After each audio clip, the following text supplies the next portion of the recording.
Hello, my name is Carla Day-Johnson, and I'm with the Hedberg Public Library Art Committee. I'm here today talking to Stephanie Holzencht of Janesville about her artwork that will be on display at the library for the month of December. Welcome, Stephanie. Thank you very much. It's good to have you here today. Thank you. I understand you came from England. Tell me how you got here. Yes, I'm originally from England, and I came over here at the age of 19 with my whole family. My father worked for the Parker Pen Company and was transferred over here. And I immediately went to college at Whitewater and got a degree in graphic design. Interesting. What kind of background in art did you have back in England? Well, because I went to, the equivalent would be a high school, and I studied art as a subject. In my last 2 years, it was art, geography, and English where I spent most of my time. Okay. And my artwork, to begin with, was very realistic, and animals were my subject matter. Okay. So that was where I kind of started off, was doing drawings and pen and inks of animals. So when you started college at Whitewater, did you immediately go into the art department? I started in business. Okay. And quickly figured out that that was not where I wanted to be, and transferred into the art department and actually got a degree in graphic design and fine art. Did you have a hard time, well, you combined the both, otherwise did you have a hard time thinking as a fine artist but going into the graphic arts? Did you?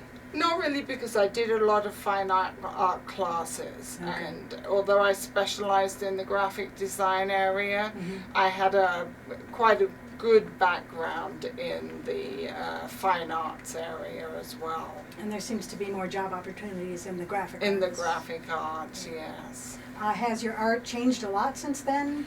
Very much so. I would say for the first 10 years or so of my life after I came over here, I stayed in the more realistic side of things. Again, concentrating on animals. They were my main subject matter. And over the years, they then started to be a little more abstracted. I painted them in different colors, odd colors. So that was where I started on an abstract level. I didn't really get into it deeply until I started taking classes at the Peninsula Art School up in Door County. And the first class I took was a collage class. And that really got me interested in collages, and so I transferred from all my realistic artwork and my abstracted animals and put all my energy into collage work. Okay.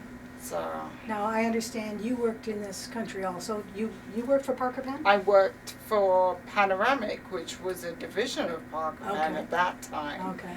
And I started off as a layout artist, moved up to graphic designer, and then eventually became the supervisor of the art department. And then when Panoramic was bought out separately, by my father in fact, and my future husband were the two who bought the company. And I was the art director of the art department there for a number of years. That's a really nice way to be able to mix your hobbies and your job. And, Right, exactly. So you've always had good family support then for your artwork? And in the beginning there was a sort of, there's more job opportunities in business, and that's where the business at the college level started. Okay. But as the years went by and they saw what I was doing, then there was a very much a support for what I wanted to do. Good.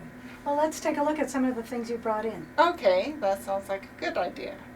Stephanie, tell me about this one.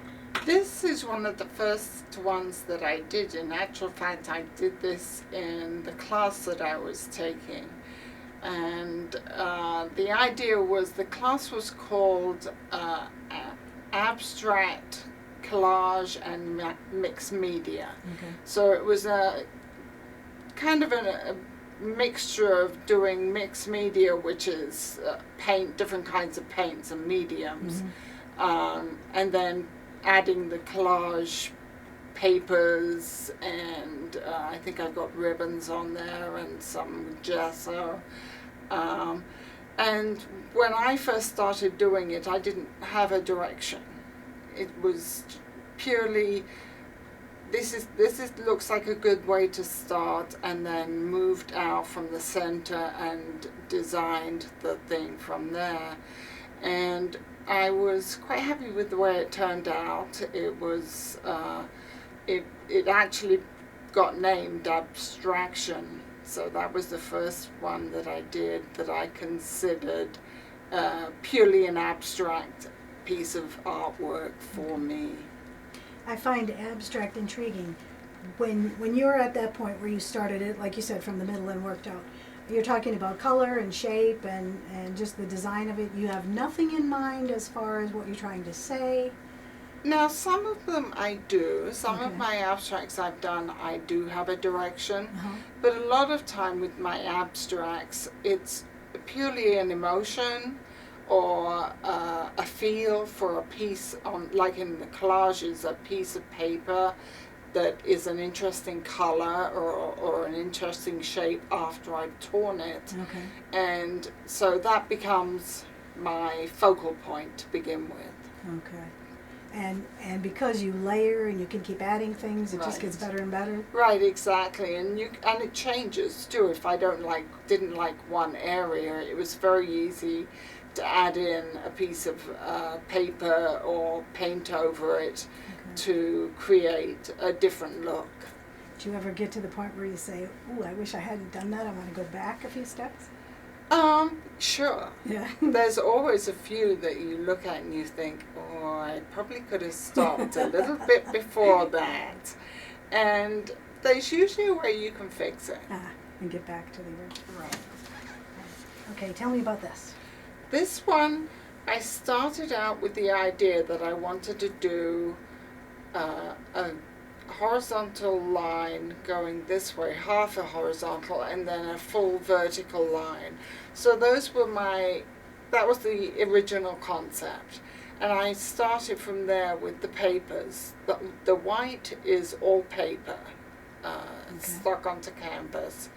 And some of the paper has different designs to it and different textures. And that was why I chose white, was because I wanted the center part to really show up and be a focal point of the collage. And this one actually went to my mother. My mother now owns this one. Oh, nice. But I added in the feather, and most of it again is paper. That was my beginning collages, were mostly paper, and abstract in their feel. I see you have this one under glass. That one is not. Do you have a preference for that? Or? Well, this one was done on a board. Okay. So when I went to have it framed, they suggested that I had it put under glass. Just for the protection. The canvases, I don't. I don't put under glass. And do you somehow seal the surface, or is the mediums that you use tend to seal it? Some of the mediums, this one in particular, it had a heavy layer of matte medium on it, and so it really didn't need anything else. I didn't want it shiny, so I didn't add anything else. There are a lot of times that I'll add and it's an acrylic medium that comes in a satin, and then there's one that comes in more of a gloss. Okay. And so I go backwards and forwards depending on how the abstract finishes. I'll look at it and say, yes, this one would look good glossy, or no, I think this one looks better, a little more subdued. Okay, that's beautiful. Let me grab another one here. Now this one is called Rose-Colored Glasses, and it was, obviously this one is going to paint now. Okay. And my medium of choice is fluid acrylic, which comes in bottles and has a totally different effect, and the way it moves on the canvas is totally different to the acrylic that comes in tubes. Mm-hmm. It almost has a watercolor look to it. Yes, exactly. It's I add a matte medium and water to it, and it makes it very fluid with what I'm doing with the piece. And the kind of the tie-in with the collages was the collages started to get very abstract. Mm-hmm. And then I went and took a class on purely abstract painting. Okay. And that sparked my going into, well, let's try this and see what happens. Okay. And there were it took a few times before it really started to click into what I wanted to produce. This one I did this year, and the names usually come after I'm done. Okay. When you look at the collage work that you've done with the paper, and you're adding things and creating layers and you're creating depth, this way you're getting your depth only through the use of paint. Exactly, and I do this in layers. So there's a layer of yellow that went down first, and I let that dry, and then added a layer of red or a pinky color. That is then parts of it I use scrapers and rubbing alcohol to flick onto the surface, and so I remove some of the paint so you can see the yellow underneath. Okay. And then finally I put a blue layer on, and I did the same thing with that, scraping some of it off to allow the different layers to be seen. And so it develops as you work. As I work, right. And again, it's one of those that with the abstracts, they start off with, well, this is the color I want to start from. Okay. And it kind of builds from there. That's an interesting concept. Okay, what do we have here? Do I have this right side up? I think Yes. you do, Okay. yes. This one is called Cutting Edge, and it got its name because when I was doing the scraping, I got very sharp edges to the paint. Mm-hmm. This one started, again, this is layered. Most of the paintings I do are layered with the fluid acrylic. This one I did add in, the little lines at the bottom are actually ceiling paint. White ceiling paint that I went over with fluid acrylic to blue them out a little bit. Okay. Again, I think I started with a yellow, went to a green, and then a blue. And as you can see, the layers of color come through by taking off some of the wet paint. Okay. And now this is not under glass, but is it a durable enough surface with the additions that you've made? This is on canvas, and this has a satin seal to it. Okay. Very nice. Then we have this one. This one is one of my most recent ones. I did this a couple of weeks ago, and this is using just two colors, a yellow and then it looks orange, but it's actually got a brownie tint to it as well. I'm starting to go to larger sizes. A lot of the ones I started off to begin with were small because I was a little afraid to go to larger sizes. Now I've found that I can do a little more fun things with going to the larger sizes.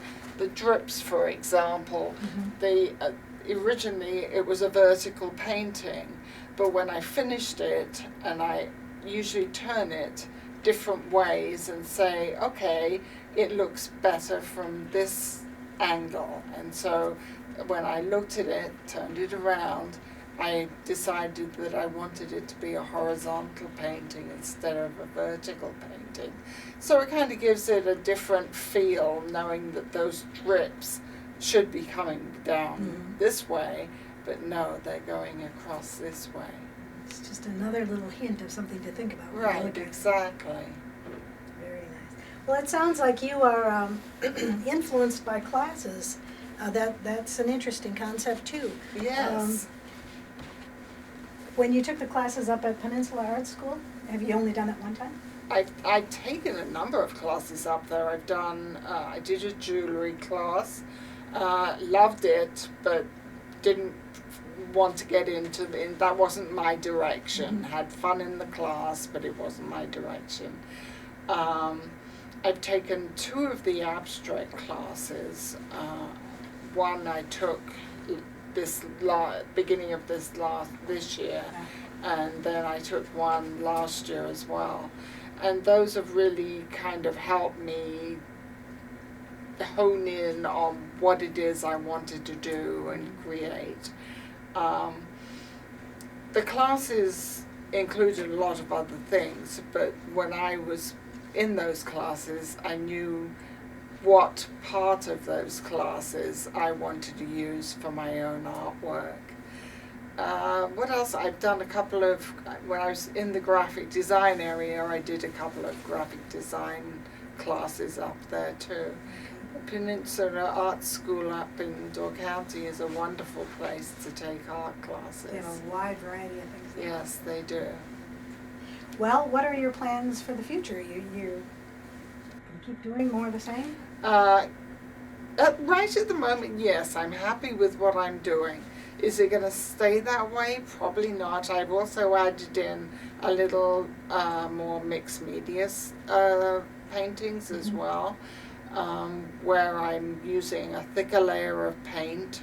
And I would have bought one, but they're all out in different areas right now, and different people have them, so I couldn't bring one.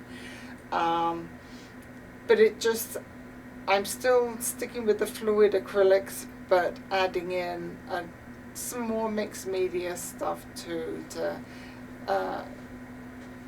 say, is this the direction I want to go in, or am I happy with where I am? What do you use for inspiration? I paint in sort of realism, a lot of nature. So if I want inspiration, I take a walk in the woods. What do you do? Emotions. A lot of it is from something that might have happened that day that has sparked a feeling of what it is I want to do and where I want to start from. Emotions, a lot of emotions. Okay. You know, I have a lot of things running through my head all the time, and it just helps a lot to put that out on the canvas. It's sort of a release? It's a release, sure. Do you ever go back and do some realism now that you've gotten Yes, so far? I do. Actually, I just finished 2 zebras that I had done. Somebody had asked me if I would do for them, and I did 2 realistic zebras. So yes, I do add in, once in a while, I'll add in a realism piece as well. Do you find that hard to do once you've, I guess there are no rules, so you can start that way and move into whatever you want to do. I think doing a realistic piece is more scary to me, because there's not that, with the abstract, if you make a little bit of an error, nobody's going to know. If you're doing a realistic piece, somebody's going to know if it doesn't look, or at least I'm going to know, even if nobody else sees it, that it's not exactly the way it should be compared to a photograph that I might be working from. There's always a lot of discussion about abstract work, and is it people who can't do anything realistic and so they choose to be abstract. Or I always think those kind of people probably have done realistic work and you know, done all that there is to do, and then choose to do abstract based on color and line and all of the design factors. Right. Now, and that kind of describes me too, because I would say that, as I said, for years, all I concentrated on was realistic animals and drawings of that nature. The only other thing that I do now is sunsets. We have a place up just outside of Door County on the Green Bay Lake, and wonderful sunsets. And my husband's the photographer. He takes the photographs, and I do some sunsets. But again, they're not totally real. They're a little abstracted too. So I'm not doing them in a totally realistic manner. Do you do that artwork also with the liquid acrylic? No, that's done with the tube acrylics, the Okay. heavy body. These liquid acrylics seem to have sort of a stain-like quality. It's very fresh. Yes, and it's difficult to work with because it has a mind of its own. And when I'm working with it, if I want a particular thing to happen, then I have to be very careful as to how wet the paint is. Is it too dry? I mean, there's some variables in there. There's if I want to do something exactly the way that I want it to turn out, and the paint isn't saying, no, this is the way I want to go, then I have to be aware of where that paint is when I make that movement on the canvas. You can, it has a little bit of a see-through transparent quality also. Yes, it is. So you It is a incorporate that. transparent paint. Very interesting. Well, I want to thank you so much. So tell me, other than the display at the library here, where else have you shown your work? Well, I've had the opportunity to show at the Tom House Festival. I was there and I had a booth there. Okay. And at the Irish Fest here in Janesville too. Okay. I have some work at Ravenswish Gallery All right. here in Janesville, and I'm working with the gallery up in Door County. So I'm getting my artwork out and about where I can. I do a lot of online work as well. I'm just in the process of making up my own website. Okay. I work from a Facebook page where I have all my artwork shown, and I also have it for sale online. And I enter a lot of competitions online too. Interesting. Tell me more about that. A competition sponsored by someone? A lot of galleries Okay. sponsor the competitions. I'd say a lot of the some large, I wouldn't say they were galleries, but they're hooked into galleries, Okay. and they run contests. And I'm in the process right now of waiting to find out from a number of them how I did. I've been in the top 12 exhibits in on a gallery online,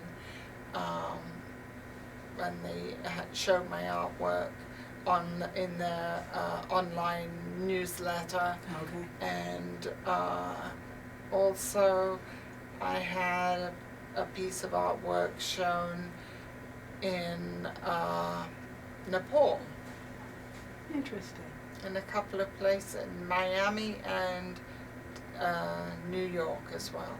Are you getting quite a bit of response from the online stuff? Yes, I am. A lot of questions, a lot of people asking about my artwork, and had a couple of sales through that way too. So Good. it's starting to come together.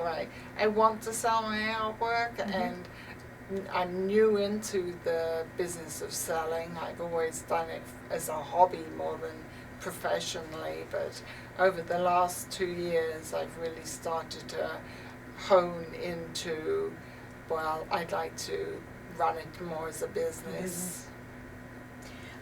So many people talk about things being online, and if there's a painting online and the picture of it, people can copy it off and enlarge it. And are you worried about that at all? I always put copyright on all my artwork, and I Okay. have my business name is SCH Design, so I always use that on my artwork with Okay. the C copyright symbol. Okay. So it's always very prominent enough that it's not going to stop everybody, but it will deter most people from copying my artwork. The business of being an artist can sometimes encroach upon the time that you spend being an artist. Oh, How do you deal with very that? much so. It's a case of allotting certain amount of time. Okay, I'm going to do artwork for these 3 hours, and I'm going to work on the business side of it for a couple of hours too. And it doesn't always work out No. that way, but those good are to have a that's plan. exactly that's the plan. Are you the type of artist who can get up in the morning at 8 o'clock and say, I will paint from now till noon?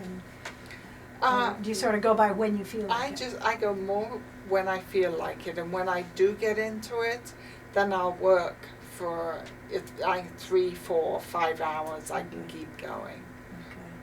Okay. I think that's probably pretty common. Yes. Yeah. Well, I want to thank you so much for coming in today. It was a pleasure to talk with you. Thank I you. look forward to seeing your exhibit. Thank you very much. Thank you. It's a pleasure. Join us at the library for the month of December when Stephanie Holt will be displaying her artwork. Thank you for tuning in.